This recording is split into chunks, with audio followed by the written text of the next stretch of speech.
आपके एमएलए है ओम प्रकाश सिंह, कहते हैं ठंड में मरोगे क्या, हज के बारे में या वेटिकन के बारे में बोलकर दिखाओ। आपके दूसरे सांसद है अफजल अंसारी, वो कहते हैं कि एक ट्रेन भर के गांजा फूंक देते हैं साधु संत। वो एक रेलवे प्लेटफॉर्म पे एक स्टैम्पीड हुआ था। किसकी सरकार थी? रेलवे किसकी थी उस समय? 2013 की घटना तो है। किसकी ये थी? रेलवे जो थी वो किसकी थी? यूपीए गवर्नमेंट में थी। हाँ, पर महाकुंभ का अध्यक्ष आपने कैसे आजम खान को बनाया? भाई उन्हीं की मिनिस्ट्री में वो आ ही रहा था अर्बन डेवलपमेंट। स्वागत है आपका एक और धमाकेदार वीडियो में। हम बात करेंगे एक ऐसे डिबेट की जो कुंभ के माहौल में हुई, लेकिन समाजवादी पार्टी के प्रवक्ता की वजह से बहस से ज्यादा सवाल जवाब का अखाड़ा बन गया। समाजवादी पार्टी के प्रवक्ता ने कुछ ऐसे तथ्य दिए, लगा इन्होंने रिसर्च की जगह व्हाट्सएप फॉरवर्ड पढ़ लिया था। अरे भाई, पहले अपने सरकार के समय में किए गए कांड को याद कर लो। शहजाद पूनावाला ने तो वहीं स्टेज पर इनकी बातों की हवा निकाल दी, एकदम फैक्ट बॉम्ब से इनका गुब्बारा फोड़ दिया।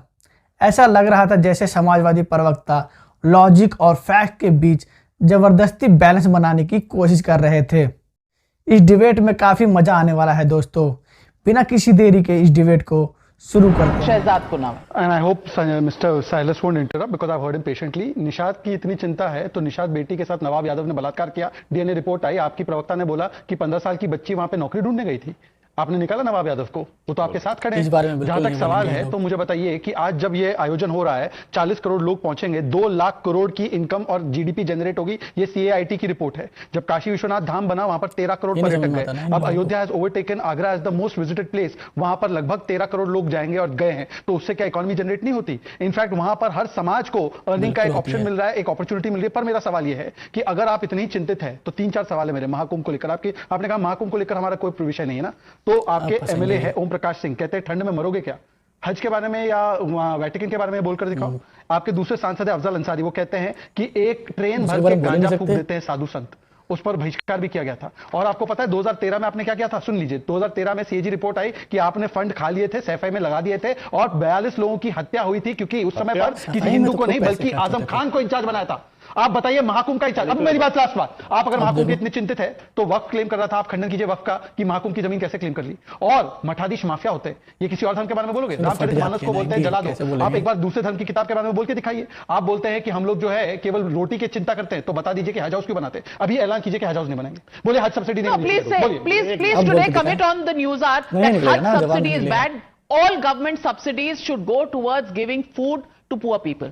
देखिए नाविका जी, जिस दुखद घटना का इन्होंने चर्चा की अभी, जहां 42 लोग की जान चली गई थी, हत्या नहीं हुई थी, पहली बात हत्या नहीं हुई थी। हज सब्सिडी पर पहले कह दीजिए। उस पर भी आऊंगा नाविका जी, बिल्कुल आऊंगा, बिल्कुल आऊंगा, किसी पे नहीं आएंगे। नहीं। वो एक रेलवे प्लेटफॉर्म पे एक स्टैम्पीड हुआ था। किसकी सरकार थी? रेलवे किसकी थी उस समय? 2013 की घटना है। किसकी थी? रेलवे जो थी वो यूपीए गवर्नमेंट में थी। हाँ, तो तिरुपति में भी स्टैम्पीड हुआ था, 5 लोग मारे गए थे, वो भी दुखद थी। वहां भारतीय जनता पार्टी क्या जिम्मेदारी लेगी?